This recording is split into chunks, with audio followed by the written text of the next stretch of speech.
Olá, amigos Nefropapers! Bem-vindos! Aqui Igor Pietrobon e hoje à noite eu tô com uma presença ilustríssima pra gente falar de um tema que é fundamental. Um convidado super especial, né? Que não aparece nunca, né? Oi, pessoal, Gabriel Botezuma. Eu adoro ser introduzido pelo meu amigo. Pois é, gente, hoje a gente tá aqui para gravar um episódio muito legal, muito clínico, muito nefrológico. A gente é chamado para ajudar no diagnóstico, no tratamento, que é sobre mieloma múltiplo e não só mieloma, na verdade, né? Paraproteinemias e rins, né? Um tema difícil, complexo, mas muito prevalente, que é importantíssimo sabermos. Tem muito a explorar. Mas, antes disso, né?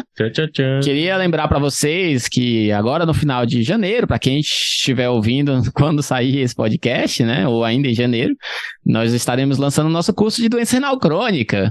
Um curso que já tem uns 6 meses, 5 meses que a gente está planejando, montando o programa, vendo aulas, convidados, e onde a gente vai abordar tudo de doença renal crônica, desde a avaliação diagnóstica, progressão de doença, medidas para retardo de progressão de doença, né, amigo? Etiologias específicas. Etiologia específica, doença renal do diabetes, doença renal policística. O que a gente tem de novidade no tratamento da doença renal crônica, né? O que é fundamental da gente saber como nefrologista.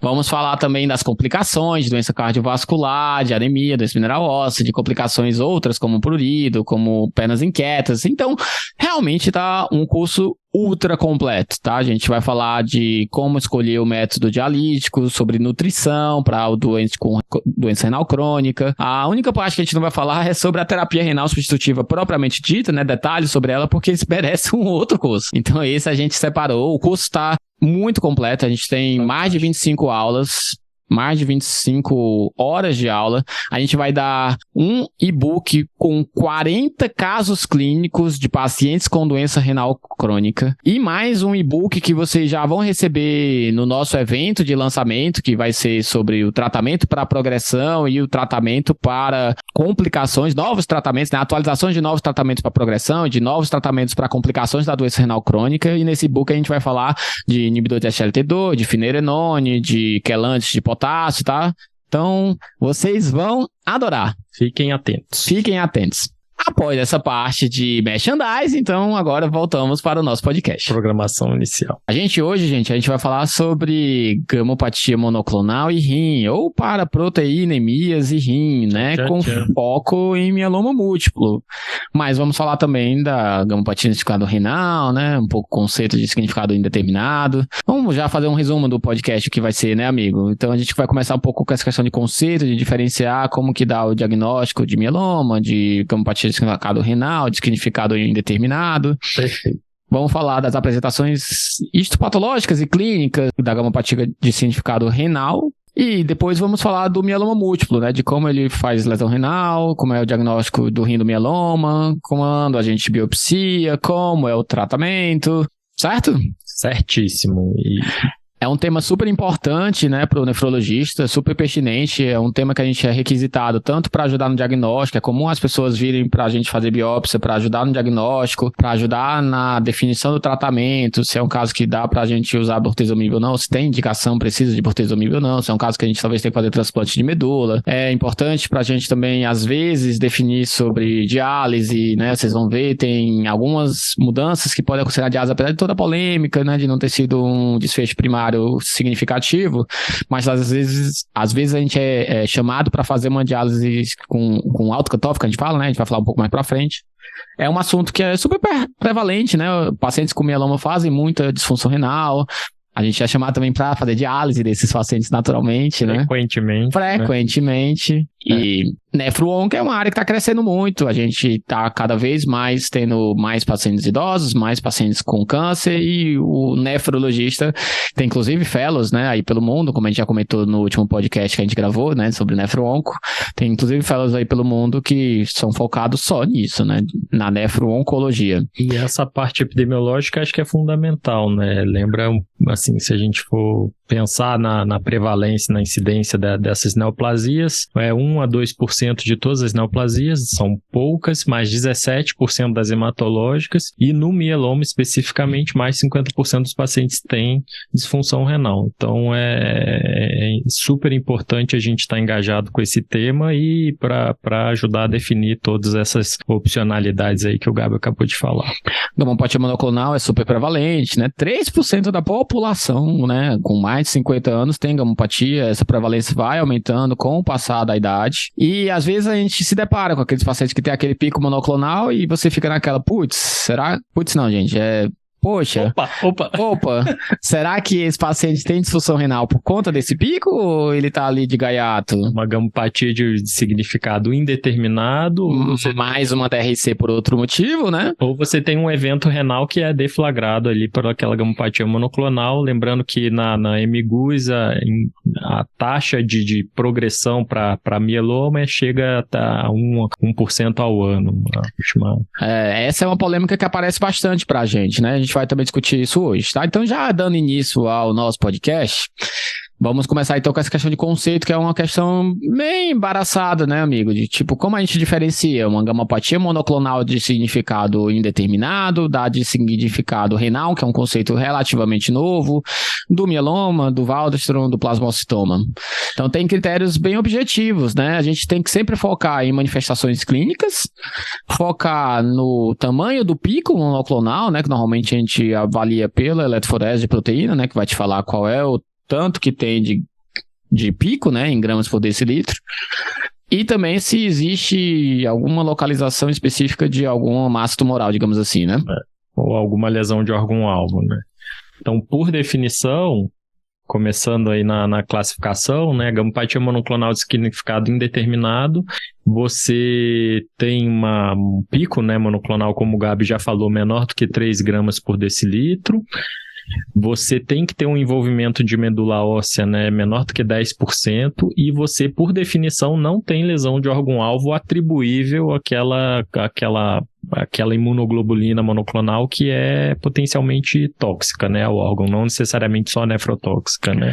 Ou seja, né, aquele paciente que não tem nada além do pico, né? Exatamente. Não tem evidência de lesão neoplásica, o pico é pequeno e não tem nenhuma manifestação clínica. E isso faz muita importância quando a gente vai pensar em tratamento, né? Porque justamente esse é o paciente que, claro, existem critérios hematológicos específicos, mas que de um modo geral você não indica tratamento. Você precisa fazer um segmento, porque tem um risco de progressão da doença, mas naquele momento inicial você não indica tratamento para essa condição exatamente porque ela não se provou ser lesiva, né, pro paciente de alguma forma. Já quando a gente fala de gamopatia de significado renal, a gente precisa ter alguma evidência de doença renal, então pode ser proteinúria, pode ser uma IRA, pode ser uma doença renal crônica, no mesmo contexto de significado indeterminado em relação aos outros critérios. Então, continua tendo um pico baixo, continua tendo ausência de evidência de uma lesão neoplásica, mas nesse caso, ausência de outras manifestações clínicas, como hipercalcemia, lesão lítica, mas nesse caso com acometimento renal. Tem um detalhe que muitas vezes a gente precisa comprovar que de fato o acometimento é pelo pico monoclonal, já que até metade das vezes a gente tem o pico monoclonal e a doença não é relacionada ao pico monoclonal. Então, mais pra frente a gente detalha um pouco melhor essa questão, né? Porque é um diagnóstico realmente difícil, muitas vezes, na prática. Tem também o mieloma múltiplo, né? Que é aquele critério clássico, né, amigo? Pelo menos 10% de envolvimento na medula óssea, né? Com plasmócito. Tenho que ter pico monoclonal acima de 3 gramas por decilitro. E eu consigo subdividir o mieloma múltiplo em assintomático, ou smoldering, né? E o mieloma múltiplo sintomático quando ele tem lesão de órgão-alvo e a gente utiliza para isso os critérios clássicos. Lá a gente pode utilizar o próprio CREB, né, que é hipercalcemia. Famoso CREB. Disfunção renal, anemia, lesão óssea lítica e tem... Vai pela ordem, amigo. Calma. Então, CREB, C de cálcio, né? Hipercalcemia. Maravilha. R de rim, né? Disfunção renal, aguda ou crônica. Muito bem lembrado. A de anemia e B de bone, né? De lesão lítica. Exato. Então, tendo uma dessas manifestações, a gente chama de mieloma. E tem um critério que é relativamente recente, que é o Slim Crab, né? Que você, se você tiver mais de 60% de acometimento por plasmócito na medula óssea, se você tiver uma razão de cadeia leve e livre acima de 100 ou menor do que 0,01, né, capa sobre lambda, ou se você tiver lesão na ressonância, lítica na ressonância, você consegue considerar esse paciente como portador de mieloma também. Então, um pouquinho mais de detalhamento dentro do clássico lá, que é o CREB, que a gente já falou. Lembrando que a gente está falando do critério mais padrão, digamos assim, né? Tem os mielomas não secretores, né? Tem um plasmocitoma isolado, mas aí são casos isolados, né? Tem o plasmocitoma secretor, né?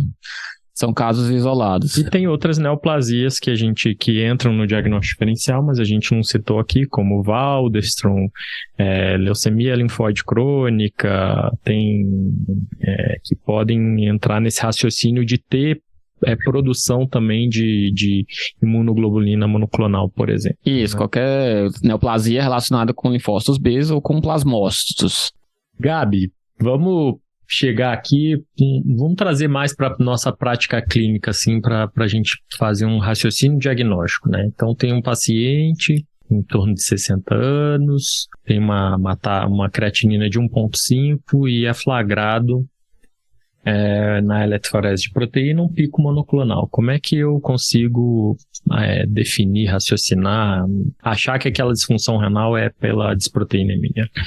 Um pouco como a gente já estava conversando, né? Infelizmente ou felizmente, né? Tem se tornado bastante prevalente esse cenário que você colocou, né? Então, muitas vezes a gente se depara, tanto o paciente que chega pra gente como um DRC e eu quero investigar a etiologia, como já chega encaminhado, porque tem um pico monoclonal e tem uma alteração da função, e a gente fica naquela assim, putz, e agora? Poxa, e agora? O que eu faço? E aí a gente vai lá e tem que tentar definir se realmente é aquele pico que está causando a lesão. Então, a primeira coisa que a gente tem que pensar é, aquele paciente tem uma lesão de fato significativa? É um paciente que tem uma função renal que está em piora, uma DRC que está em progressão?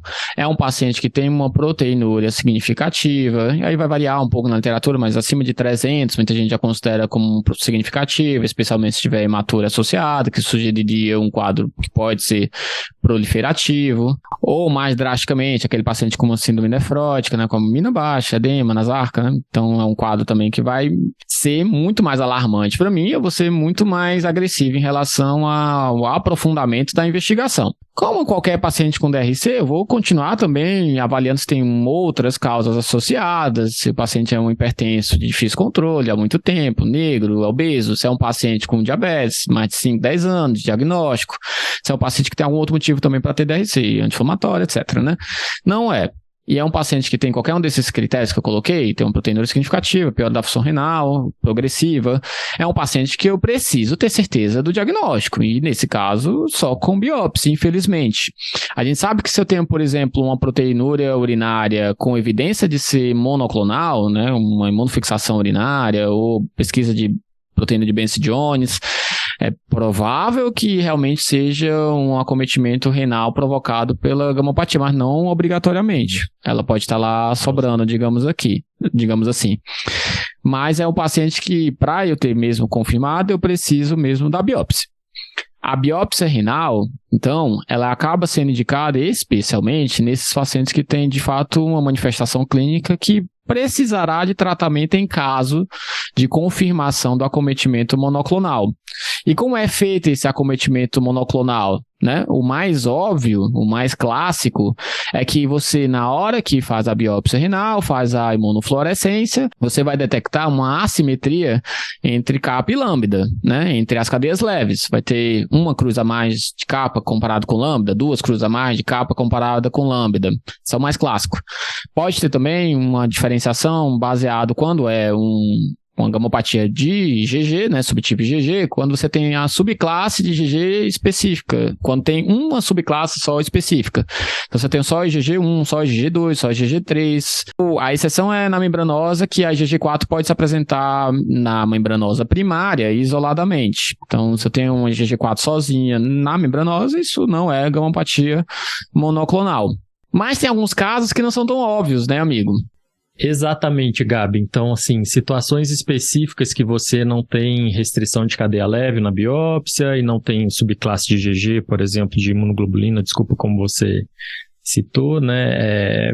Por exemplo, né, a gente consegue ver isso no paciente desse que a gente citou, disfunção renal, pico monoclonal, ou tem imunofixação positiva, e o paciente tem uma glomerulopatia na imunofluorescência só C3 ou C4, né, uma glomerulopatia por C3 ou por C4. Então, é uma entidade que a gente precisa pensar no diagnóstico diferencial.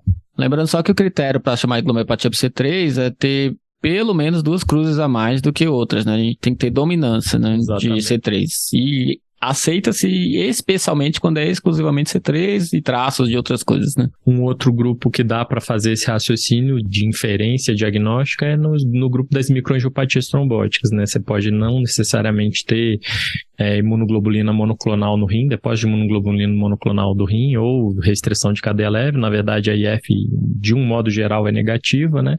Mas num paciente que tem pico monoclonal, disfunção renal, você pode inferir que aquela MAT seja secundária à disproteinemia. E um terceiro subgrupo é um grupo que tem ou uma doença oculta que você vai ter que tratar aquela lâmina histopatológica de forma diferente, com pronase, e aí você evidencia que tem uma membranosa secundária de disproteinemia, ou uma doença por anticorpo antimembrana basal glomerular, e tem também amiloidose e doença de depósitos de imunoglobulina monoclonal, né? Que a gente faz a espectrometria de massa para identificar qual é a proteína amiloide que está causando depósito, e você acaba descobrindo que é uma cadeia leve, né? Que é uma AL, né? Que a gente chama. Maravilha. Tá, então a gente fez o diagnóstico de DRC, viu o pico, aí fez a biópsia e meio que definiu que a causa era a gamopatia monoclonal por todos esses critérios que a gente acabou de falar. E o contrário? Que você tem lá uma doença que o paciente tem uma dor lombar, ou não tem dor lombar, né, para ficar mais perto da realidade. O paciente tem uma creatinina que era de 1,5 para 1,6, 1,8, 1,9. Você procurou todas as etiologias possíveis, não achou, e tem lá uma eletroforese negativa. Tá tudo bem? Você pode dizer assim, nossa, não é gamopatia monoclonal. Tem que lembrar dos métodos diagnósticos que a gente utiliza para raciocinar a disproteinemia tem limitações, né? Então, o exame mais simples do dia a dia, porque a gente pensa em utilizar a investigação de gamopatia monoclonal, é a eletroforese de proteína sérica, né? Ela tem uma sensibilidade que fica ali entre 60% e 70%, lembrando que ela só vai pegar imunoglobulina íntegra, né? Então, na ordem de prevalência, você vai ter mais IgG, primeira, né? A principal é imunoglobulina G, depois IgA, depois cadeia leve, depois IgD-EM. Cadeia leve, por exemplo, geralmente você não vê pico, né, na eletroforese de proteína. Então, você tem essa limitação metodológica, coisas que você não tem com a imunoglobulina, né? E além dessa limitação técnica, você tem a limitação metodológica também, né? Então, você tem um grau de sensibilidade ali da eletroforese, picos menor do que 0,3 gramas por decilitro, e em geral a eletroforese não é capaz de demonstrar, de visualizar, né? Pode escapar. E cadeia leve é um exemplo clássico que você tem hipogama e você tem uma cadeia leve elevada na periferia que você, com aquele exame ali, com a eletroforese, você inicialmente não consegue visualizar.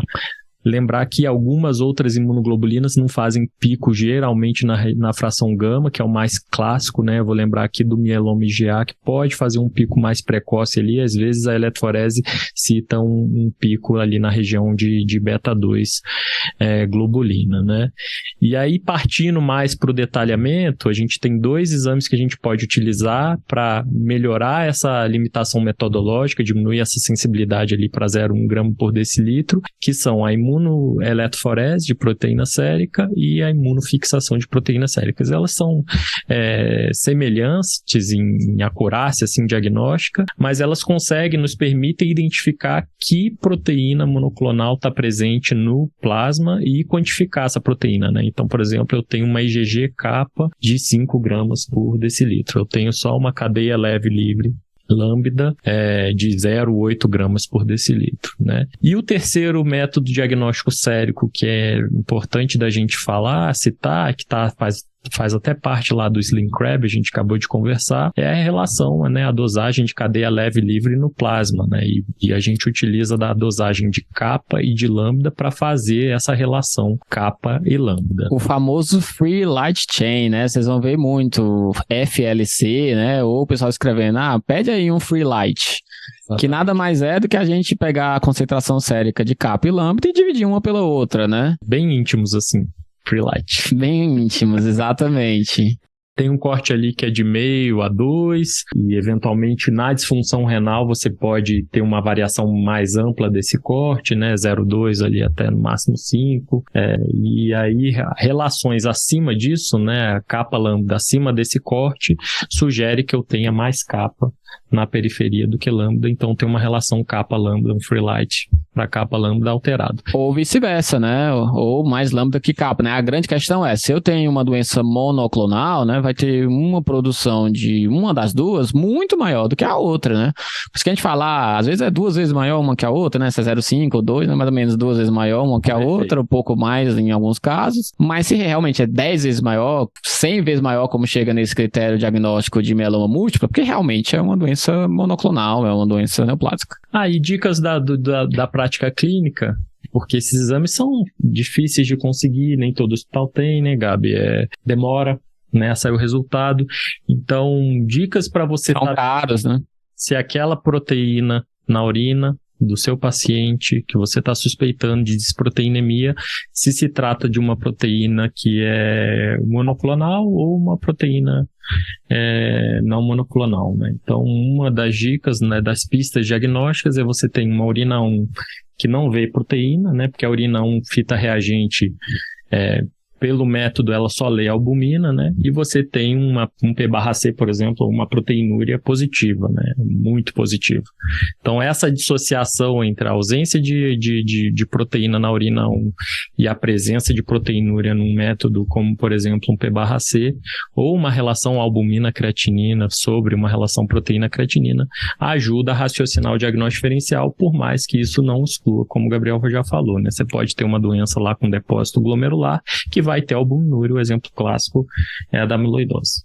E também a gente muitas vezes vai ter uma doença que tem uma proteinúria baixa, né? A gente pode ter uma doença tubular, né? Então, assim, pode ser uma dica, mas essa dica é principalmente para pacientes com mieloma, que tem uma carga de proteína muito alta, que vai ser sobrefiltrada, digamos assim, né? Por sobrecarga do glomérulo, e aí nesse caso a gente vai ter uma proteinúria detectável, sem ser uma albumina, né? Em uma quantidade alta, acima de 1 grama, você vai olhar, nossa, que estranho, e aí no final das contas, na investigação, você vai descobrir que de fato é um mieloma.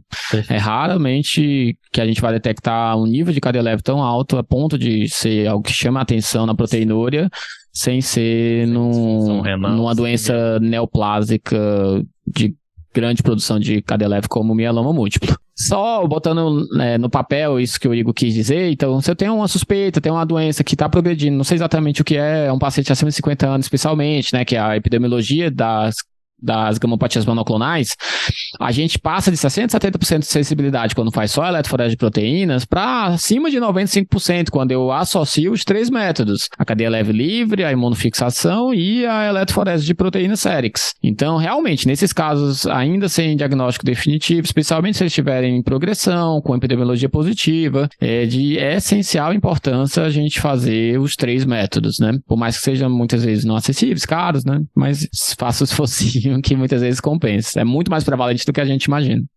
E você perde muito menos diagnósticos, né? Então, não se contentem, na grande suspeição clínica, não se contentem com uma eletroforese normal. Isso não vai excluir a sua doença com segurança. Isso aí. Tá bom, então a gente já passou pelos critérios diagnósticos, né, de todas essas entidades, já comentou quando que eu vou desconfiar que de fato, ou confirmar que de fato é a gamopatia monoclonal que está causando aquela lesão, e quando eu vou ter que, talvez, enfatizar um pouco mais meus exames e aprofundar mais para confirmar que existe o pico monoclonal. E agora a gente tem que falar, né, de que manifestações a gente pode ter, né? Quais as manifestações clínicas e patológicas que a gente pode ter com a gamopatia monoclonal. Lembrando que a gente, quando fala de gamopatia monoclonal causando doença renal, ela pode estar presente na gamopatia de significado renal, mas também pode estar presente no mieloma múltiplo, no paciente com leucemia linfóide crônica. O paciente com mieloma múltiplo, não obrigatoriamente ele vai ter o rim do mieloma, ele pode ter as mesmas manifestações que o paciente com gamopatia monoclonal de significado renal, tá? Então, só para ficar bem claro que a gente vai falar aqui de qualquer doença que tenha a produção de gamopatia monoclonal que pode apresentar essas manifestações, tá?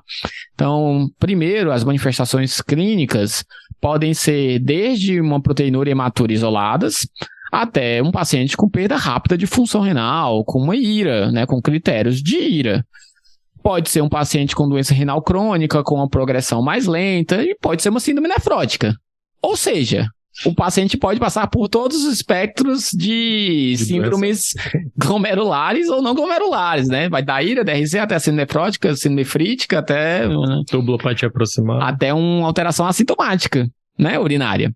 Então, realmente é uma doença que se apresenta de formas muito heterogêneas. Quando a gente fala de apresentação histopatológica, também existe manifestações muito heterogêneas, né? Não à toa a gente pode ter manifestações clínicas muito heterogêneas. E aí tem alguns fluxogramas que ajudam a gente a tentar organizar um pouco mais as manifestações histopatológicas. A primeira parte do fluxograma, normalmente, diferencia entre as manifestações diretamente relacionadas com a gamopatia monoclonal e as não diretamente relacionadas com o depósito lá monoclonal, né? As não diretamente relacionadas, o Igor até citou já, né? Que é a MAT e a C3, que normalmente a gente não detecta a cadeia leve lá isolada, né? A gente chama de restrição de cadeia leve quando tem um tipo só, né? Se você tem lá só capa ou só lambda, eu falo, realmente é uma doença monoclonal. Então, quando eu tenho glomerulopatia por C3 ou MAT, mesmo que tenha lá o pico monoclonal, que a gente considere que seja uma doença causada pela doença monoclonal, é comum que não venha o pico, né? São manifestações da doença do mesmo jeito. Tem também, quando a gente tem diretamente relacionados, uma divisão em um depósito ser organizado ou não organizado, né, amigo? Exatamente. O não organizado tem algumas formas, né? Por exemplo, doença de depósito de imunoglobulina monoclonal, aí você pode ter doença de depósito de cadeia leve, doença de depósito de cadeia pesada, doença de depósito de cadeia leve e pesada.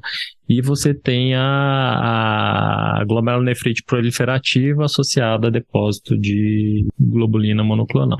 Que é idêntico, gente, a tipo nefrite lúpica proliferativa, mas nesse caso eu detectei lá que tem a doença monoclonal causando a doença. Então tá lá cheio de células do endotélio, mas tem lá um capa sem lambda ou uma GG subclasse 3, subclasse 4, né? O GG1, GG2, GG3. Só com lambda. Só com lambda ou sem só lambda, né? Se for só cadeia pesada. Enfim, é uma doença proliferativa com uma evidência de ser causada por uma doença monoclonal.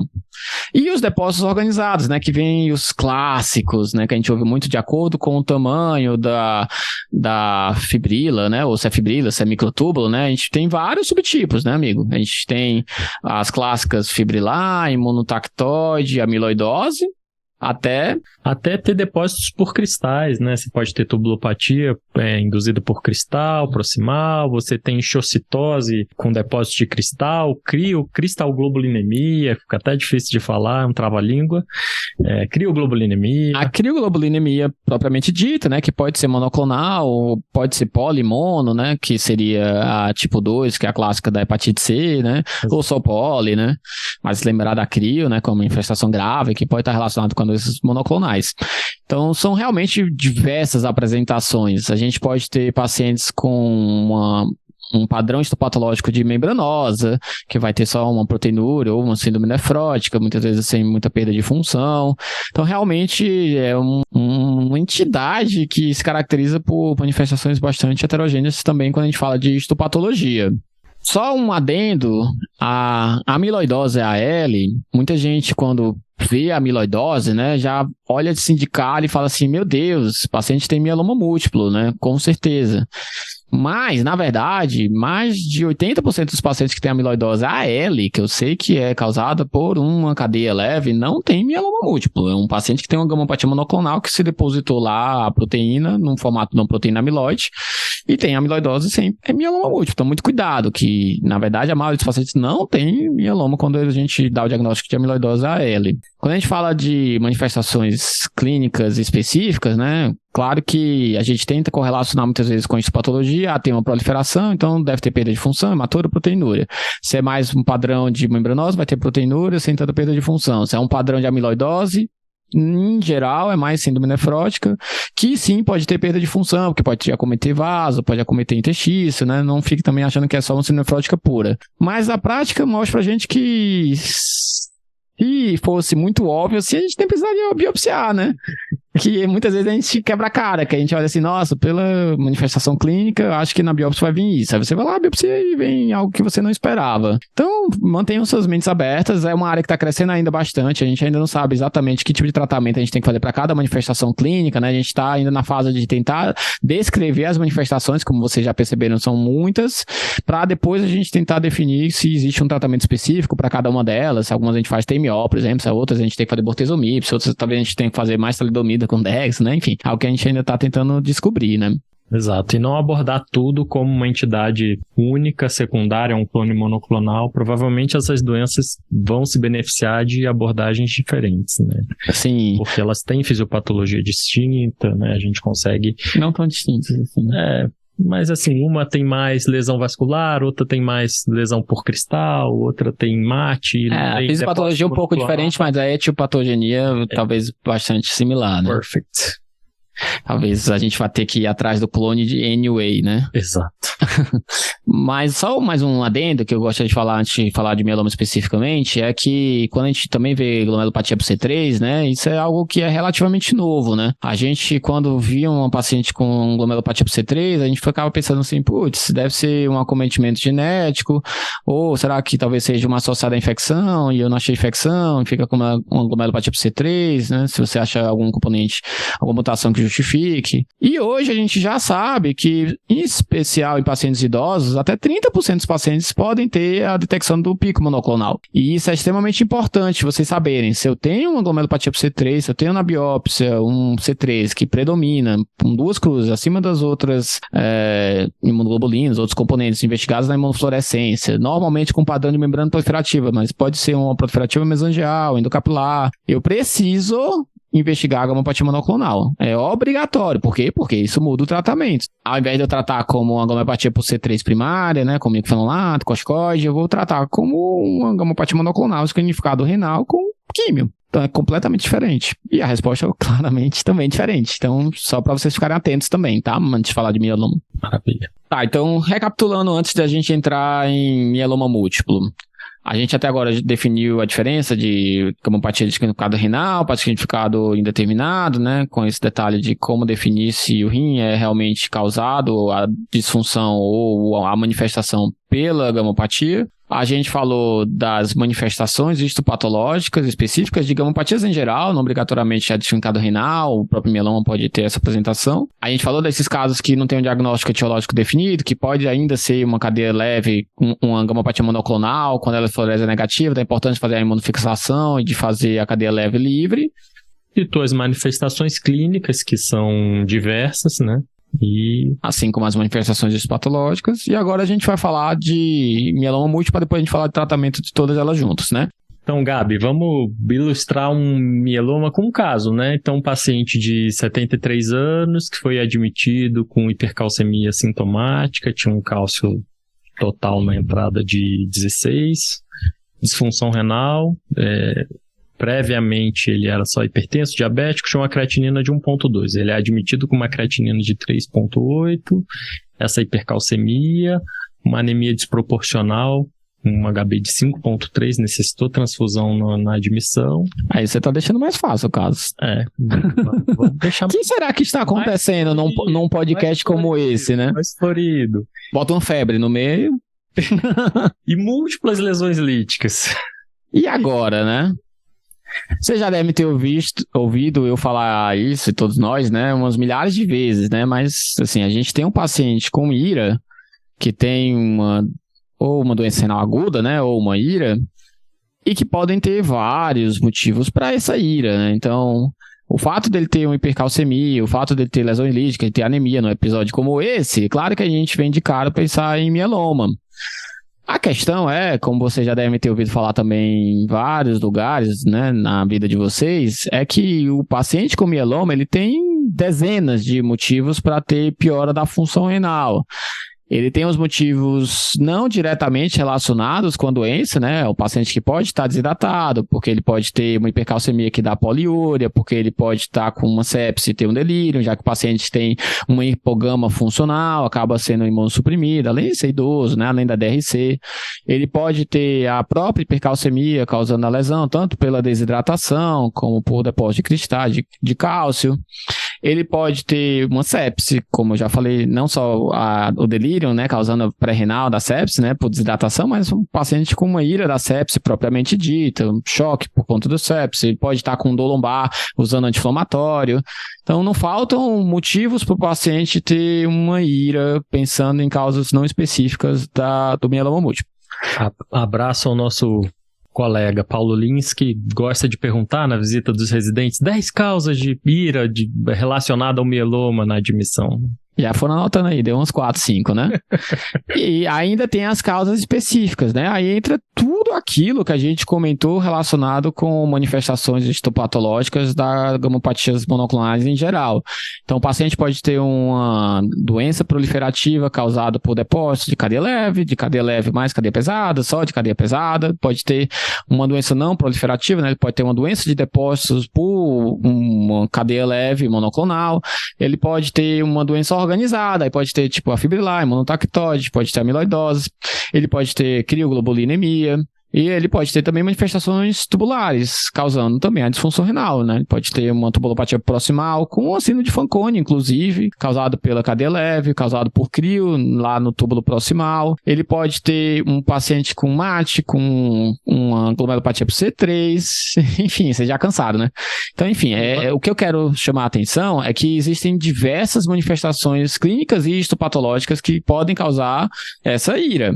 E a clássica, né, amigo? É isso que eu ia falar. E a mais comum, que é o rim do mieloma, né? A famosa Cast nephropathy, né? Nefropatia por cilindro de imunoglobulina monoclonal, cadeia leve monoclonal, né? Que nada mais é do que plugs de cadeia leve no túbulo, de tanta produção de cadeia leve que tem, né? Então, essa é uma manifestação específica de mieloma múltiplo. Na verdade, ela é diagnóstica de mieloma múltiplo, né? Então, se eu tenho um rim do mieloma é meio óbvio, né? Mas eu tenho uma doença por depósito... Não ganha o nome de rim do mieloma. Exatamente. Se eu tenho uma doença causada por cilindros de cadeia leve, é porque eu tenho um mieloma múltiplo, tá? Ela é diagnóstico da doença. Então, em algumas literaturas é a manifestação clínica mais relacionada com disfunção renal, né? Outros lugares você vai ver hipercalcemia, desidratação, sendo a causa mais prevalente, sepse, mas a específica, sem dúvida, é rim do mieloma. E por que essa discussão é tão importante, né, amigo? Por que a gente fica nessa celeuma de, tipo, tentar definir o que está acontecendo? Faz sentido eu pensar em biópsia nesse contexto, Gabi? Então, é importante porque muda o tratamento, muda o prognóstico, muda a minha programação para esse paciente. Então, se eu pego um paciente que com essa história, né, você vai lá, deu o diagnóstico de mieloma múltiplo, afinal de contas. Esperamos, né? Não, pode ser um CA de mama ou pulmão com meta óssea e a plasia medular por infiltração. E tudo é hipercalcemia causando a IRA, né? Pode ser, mas nesse episódio vai ser mieloma. Então, fez a biópsia de medula, veio mais 10%, tem lá um pico de 5, 10 gramas por decilitro, né? De componente monoclonal. Fechado o diagnóstico. Se, por acaso, eu hidrato esse paciente, avalio se ele tem sepsis ou não, dou antibiótico, que ele começa a cair a creatinina, vai de 3 para 2 para 1, será que eu preciso fazer uma quimioterapia super agressiva? Será que eu vou fazer direto no TMO? Né? Claro que essa parte muito mais é Imato que vai definir qual é o tratamento específico, mas eu vou ajudar muito falando para eles, olha, o rim, a culpa é do mieloma. Ou o rim, a culpa não é do mieloma. Se tem um pesadelo que todos os outros especialistas têm, e um pouco a gente também, é descobrir que o paciente deles com câncer, com transplante, que eles têm disfunção renal, né? Aguda especialmente, mas crônica também, né? Eles têm algo que pode tirar o sono deles, sem dúvida é isso, muda tudo, né? Muda o tratamento, muda o prognóstico, chance de mortalidade, né? Dose de químio. Então, realmente, é muito importante. Então, muitas vezes, para a gente poder ter essa certeza, a gente precisa da biópsia. E aí vem a discussão, né? Quando a gente vai biopsiar o paciente com mieloma? Então, não tem um consenso, muitos defendem que tem que ser em todo paciente, outros defendem que a gente tem que avaliar aqueles casos mais graves que realmente podem mudar o tratamento. Então, normalmente, a primeira pergunta que se faz é, existe alguma chance do paciente ter amiloidose? Que a amiloidose AL, né, especialmente com um paciente com mieloma, é um caso muito grave, muitas vezes, quando não tem um acometimento cardíaco muito grave, né, já é uma indicação de TMO, depende da idade, né, aí também nem quero me aprofundar muito para não falar besteira, né, já que não é minha área de atuação específica, né, de prescrever quimioterapia ou TMO, mas é um diagnóstico extremamente importante para a Imato. E como vocês já entenderam da nossa discussão prévia de manifestações patológicas, às vezes o paciente tem um quadro proteinúrico, mesmo síndrome nefrótica, que não é amiloidose. Ele pode ter uma doença proliferativa causando proteinúria, ele pode ter uma doença por depósito de imunoglobulina não amiloidose, fibrilar, imunotactóide, né? Tudo isso que a gente já falou. Então, só a biópsia para definir. Às vezes tem biópsia de outros sítios também que podem definir, né, amigo? Gordura abdominal. Se tiver acometimento intestinal, né? Mas muitas vezes é o rim que vai ajudar, né, nos pacientes com mieloma a dar o diagnóstico, né? A nef é sempre a mais disponível para fazer biópsia, dependendo do serviço, a biópsia sai em um dia, né, gente? A gente realmente pode ajudar muito nesse sentido. Quando tem diagnóstico de amiloidose, tende a ser mais agressivos na quimioterapia, né? Nesse caso até que não vai fazer transplante, enfim. Então esse é o primeiro ponto. O segundo ponto tá bom, não tem uma proteinúria baseada em albumina, né? Não tô tanto na dúvida se tem acometimento glomerular ou não. Eu vou avaliar. É um paciente que tem disfunção renal grave, está precisando de diálise, ou não respondeu com o meu tratamento achando que era pré-renal ou não, ou de sepsis, né? Já, se eu estiver na dúvida se tem outro motivo, ou pior ainda, né? Eu não tenho um motivo que justifique que não seja um rindomieloma. Ou é um paciente que tem uma possibilidade de usar uma diálise de alto cutoff, né? Já a gente explica um pouco mais sobre isso. Ou é um paciente que que é um paciente que tem acesso a uma quimioterapia de alta potência específica, como o uso do bortezomib. Em muitos centros, só se usa o bortezomib se você realmente tem uma manifestação clínica grave, como o rindomieloma, né? Que mostra uma alta produção de cadeia leve, né? Que é uma doença com uma carga tumoral alta, né? Exuberante, paciente mais grave. Então, a gente vai perguntar para a Imato, faz diferença para vocês dizer que tem rindomieloma? Se ele falar sim, faz. Aí a gente vai lá e faz a biópsia, nesse caso de disfunção renal. Gabi, a gente pode levar em consideração no paciente com IRA e que necessita de terapia renal substitutiva, né, de hemodiálise, o uso de uma membrana específica, né, que tem um cutoff específico, ela tem um poro de tamanho maior, com uma densidade de poros na membrana maior e que tem a característica, né, como característica deixar passar moléculas de tamanho maior, como são as moléculas monoclonais, né? Então a gente tem um filtro de high cutoff que a gente pode utilizar como intervenção terapêutica, inclusive nessa população com mieloma, e com o objetivo de remover essas proteínas monoclonais do sangue do paciente e talvez tenham um impacto terapêutico. A gente tem 2 grandes estudos que avaliaram isso, um chama Eulite e outro chama Maia, randomizaram pacientes com mielomas confirmado por biópsia e que necessitavam de terapia de diálise agudamente. Essa é uma grande discussão que a gente tem, né, amigo? Que aí é fácil de indicar, né? Porque se ele já precisa de diálise, né? É só botar um capilar maior, né? Por outro lado, você vai indicar uma terapia que é potencialmente danosa ao paciente, como é, por exemplo, uma terapia extracorpórea. Em quem não precisa de diálise já de cara, né? Então, há que se ponderar uma terapia não tão bem comprovada em termos de evidência, né? Exatamente. De benefícios. Nesses trabalhos, ambos os grupos usaram quimioterapia, né? E utilizaram protocolos específicos com a membrana de Raikkoff. Lembrando que a quimioterapia era com bortezomib, né? Lembrando que eu falei, né? Que tinha a comprovação na biópsia de doença o rindomieloma, né, que é uma manifestação grave, e, consequentemente, fizeram quimioterapia de alta potência, né, com bortezomib. E os resultados, na verdade, são divergentes, né? Um trabalho, o Eulight, não mostrou benefício de independência de diálise, que era o desfecho primário em 30 dias, e nem recuperação de função renal, que era um desfecho secundário, no grupo que utilizou o protocolo com a membrana de Raikkoff, quando comparado com um grupo que fez só hemodiálise de alto fluxo.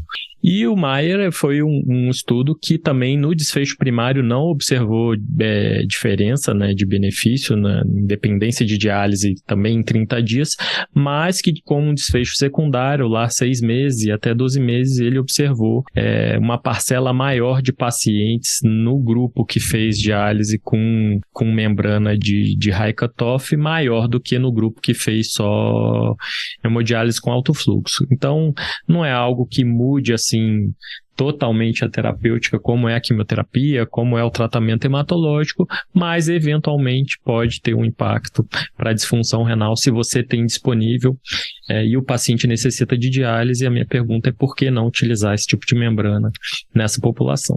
Tem várias coisas que se discutem, né, amigo? Assim, primeiro eu tô lá retirando mecanicamente a cadeia leve, mas talvez a gente precise quantificar, né? Quanto que eu estou retirando? Quanto que está ficando o nível sérico daquela cadeia leve?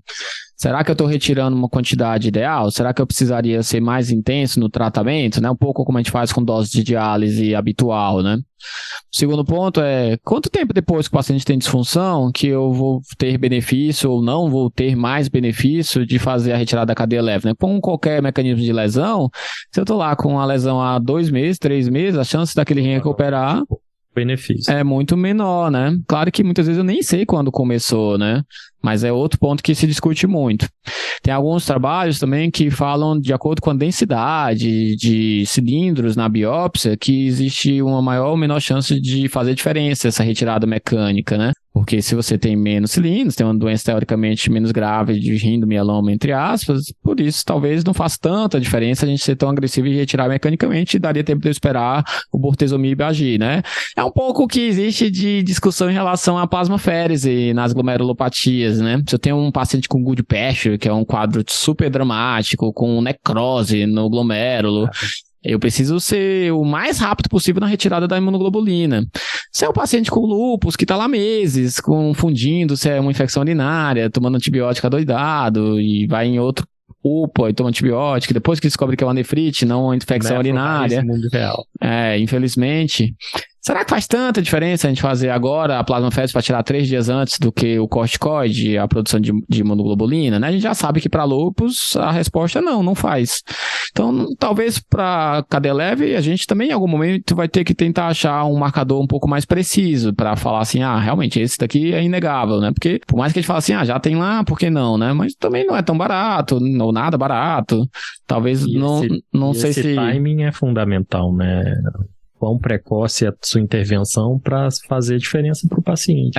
Talvez nem que seja achar um critério que a gente fale assim, a partir disso realmente não tem benefício, né? Tipo, 3 meses de disfunção, por exemplo, não tem benefício. Ou um nível sérico menor do que X, realmente não tem benefício, né? Talvez mais do que assim, será que esse é a indicação? Achar as contraindicações, né? Talvez para capa, que é mais fácil removível, tenha benefício não para lambda e não para imunoglobulina monoclonal, que é maior e mais difícil de... Imunoglobulina, teoricamente, nem sai, né? Exato. Esses capilares, gente, eles o nome high cutoff é exatamente a partir de quanto de peso molecular a molécula começa a sair, né? O cutoff é o limite que sai, então é alto o limite que sai. Mas esse high cutoff, o ideal é que ele não corte acima da albumina, né? Senão a gente vai perder uma proteína essencial, né, para o organismo e muito valiosa e acaba sendo deletéria para o tratamento, né? Então a ideia é que ela corte acima de 20, 30 mil, né, que é o tamanho da capa, mais ou menos, né?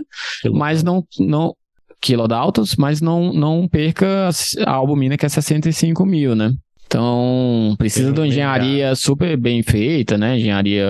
Bioengenharia, né, para criar esses capilares bem precisos, mas que, graças a Deus, nos últimos anos isso foi possível, por isso que a gente conseguiu fazer esses capilares, digamos, com uma precisão maior de poros para permitir ter esse high cutoff, mas ter uma retenção de proteínas importantes como a albumina, né? Mas cadeia leve mais imunoglobulina é maior que a albumina, né? Então só plasmaférese para tirar mesmo. Em outras palavras, gente, o que eu quero dizer é que ainda, até o momento, até a gente ter um trial que mostre para um critério bem específico, para o desfecho primário, que tem um benefício inegável, a gente vai ter que avaliar individualmente, né? Se o risco que aquele capilar está submetendo o paciente, se existe, se ele é maior ou não, né? Que na prática não é, mas se aquele custo compensa, se é um paciente que existe uma perspectiva de recuperação da função renal ou não, né? Entendo acessível, é lógico, né? Disponível o capilar que consegue tirar a cadeia leve, né? Em geral, capa, né? Avaliar o nível sérico da cadeia leve, né? Para avaliar se de fato é plausível a hipótese de que possa ter benefício da terapia, né? Então, em outras palavras, né? Não é para sair indicando para todo mundo, mas também não é para sair contraindicando para todo mundo só porque o desfecho primário não teve evidência, né? Individualmente, caso a caso, pode ser que alguns pacientes tenham um benefício, né? E seria onde a gente agiria de forma mais específica como nefrologista no tratamento desses pacientes, né? E não só como um tratamento de suporte, que é o que a gente faz muitas vezes para os pacientes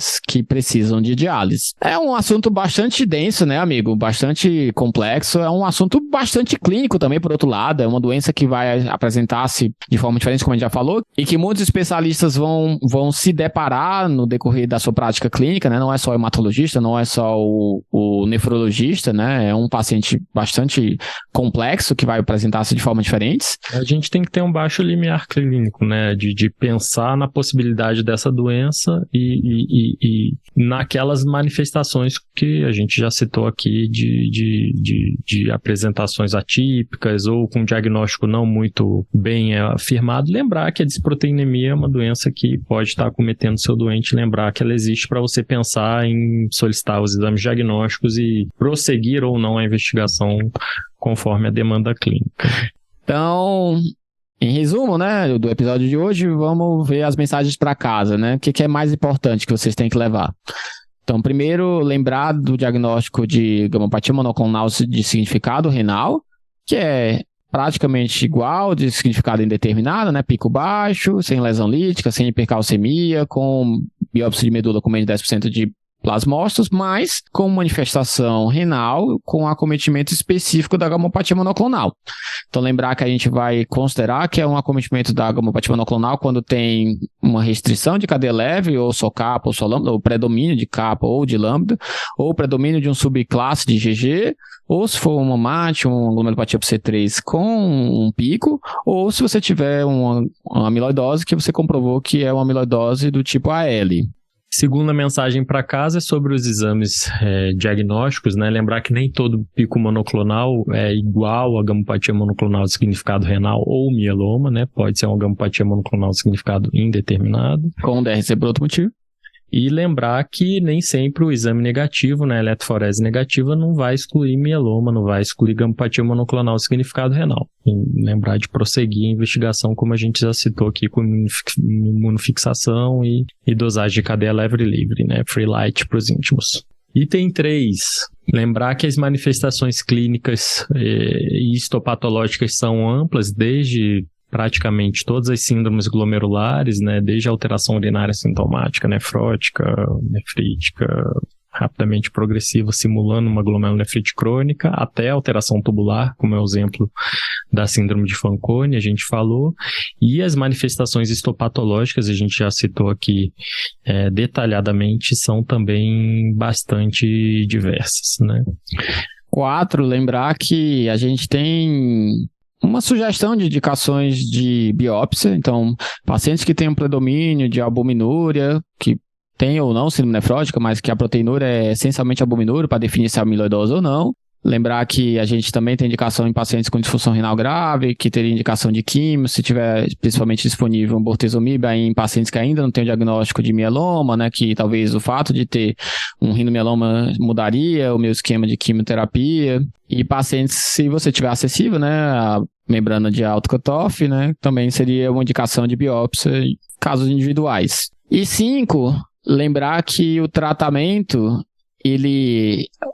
essa discussão toda em relação ao diagnóstico, né, ele é fundamental porque o tratamento, ele é basicamente tratar a célula clonal, em caso que eu confirme que o motivo da doença renal é a gamopatia. Então, tanto pacientes que têm o diagnóstico de mieloma, o tratamento com quimioterapia é mais agressivo, especialmente no rinomieloma, né, para ser mais sincero e mais preciso, assim como na amiloidose. Mas também o paciente que tem uma gamopatia monoclonal de significado renal sem uma doença neoplásica, se ele tem a doença de fato causada pela gamopatia e está evoluindo com piora da função progressiva, está evoluindo com uma proteinúria significativa, com síndrome nefrótica, é um paciente que ele tem indicação de tratamento também específico contra o clone, que eles chamam, né? Direta contra o clone, que é nada mais nada menos que quimioterapia. Então faz muita diferença a gente garantir a relação da gamopatia monoclonal com a nefropatia, tá? Então fica essa dica também, 5, do tratamento, muitas vezes sem quimioterapia. Pessoal, então é isso. Foi um episódio, assim, que a gente queria bastante gravar, porque é uma área que está recebendo muita atenção em relação à pesquisa, em relação a cursos, eventos, né, congressos, vários dos congressos, quase todos, têm pré-congressos de nefro-onco, mieloma sempre ganha muita atenção, a indústria está dando mais atenção, né, com essa medicina de precisão que vem aparecendo, mesmo a indústria de capilares. Então é algo que é realmente muito importante, que a gente precisa estar por dentro e vamos acompanhando, porque é uma área que está em eterna evolução, sempre aparecendo novidade, né, para a gente poder estar up to date, né, amigo? Exatamente. Nos vemos nos próximos episódios, acompanhe lá a gente em todas as redes sociais, podcast, YouTube, no Instagram, tá? E tamo junto. Um abraço. Um abraço, pessoal. Esse podcast tem o objetivo de educação médica. As informações aqui prestadas exprimem as opiniões dos seus integrantes no momento da gravação. Não esqueça que a medicina é uma ciência que muda constantemente. Não utilize as informações ouvidas aqui como conselhos médicos para si ou para outros. Em caso de necessidade, procure opinião médica direcionada.